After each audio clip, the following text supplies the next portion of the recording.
মন্ত্রী, আপনি কবে নাগাদ কাঁচাগোল্লা খাওয়ার জন্য নাটোরে যাবেন? ধন্যবাদ মাননীয় স্পিকার। তো দর্শক, জাতীয় সংসদে সড়ক ও সেতু পরিবহন মন্ত্রীকে কবে নাগাদ নাটোরে গিয়ে কাঁচাগোল্লা খাবেন এই প্রশ্ন করেছেন মাননীয় স্পিকার। তো চলুন দর্শক, আমরা ভিডিওটা দেখি।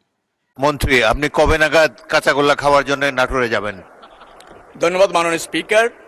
যেহেতু প্রকল্পটির একটা জাতীয় গুরুত্ব রয়েছে, নিশ্চয়ই দ্রুততম সময়ের মধ্যে আমি নাটোরে যাব এবং এই প্রকল্পটা বাস্তবায়ন করবার জন্য সর্বাত্মক চেষ্টা আমার থাকবে।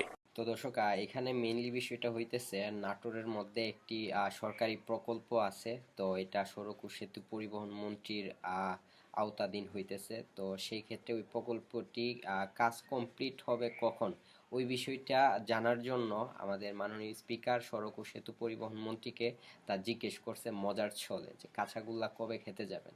তো এখানে বিষয়টা হইতেছে একটা প্রকল্প বা একটা সেতু যখন কমপ্লিট হয় তখন কিন্তু এটা উদ্বোধন হয়। আর উদ্বোধন হওয়ার সময় কিন্তু অবশ্যই মিষ্টি সবাই খায় বা খাওয়ায়। তো এই কথাটাই এখানে মাননীয় স্পিকার বলছে যে আপনি কবে নাগাদ নাটোরে যাবেন এবং কাঁচাগোল্লা খাবেন। এখানে কাঁচাগোল্লা বলতে মিষ্টিটাকে বুঝাইছে। তো এই হইল ঘটনা।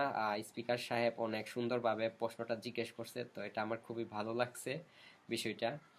তো বর্তমানে যে সংসদ আমাদের বাংলাদেশে চলতেছে, আগের সংসদ আর এখনকার সংসদ অনেক পার্থক্য আছে। তো এখনকার সংসদ এর ভিডিও দেখতে খুবই ভালো লাগে, আগেরটা মানুষ দেখতো না, কিন্তু এখনের তরুণ থেকে সবাই মানে আগে দেখতো বয়স্ক লোকেরা সংসদ বেশিরভাগ, আর এখন তরুণ থেকে ধরে বয়স্ক ব্যক্তি সবাই কিন্তু সংসদ দেখে, কারণ এখনকার সংসদের মধ্যে কিন্তু অনেক কি বলবো, সবার কিন্তু একটা অ্যাট্রাকশন কাজ করে এখনকার সংসদ। তো এই ছিল ভিডিও, ভালো থাকবেন সবাই, ভিডিওটি ভালো লাগলে সাবস্ক্রাইব করবেন। ধন্যবাদ।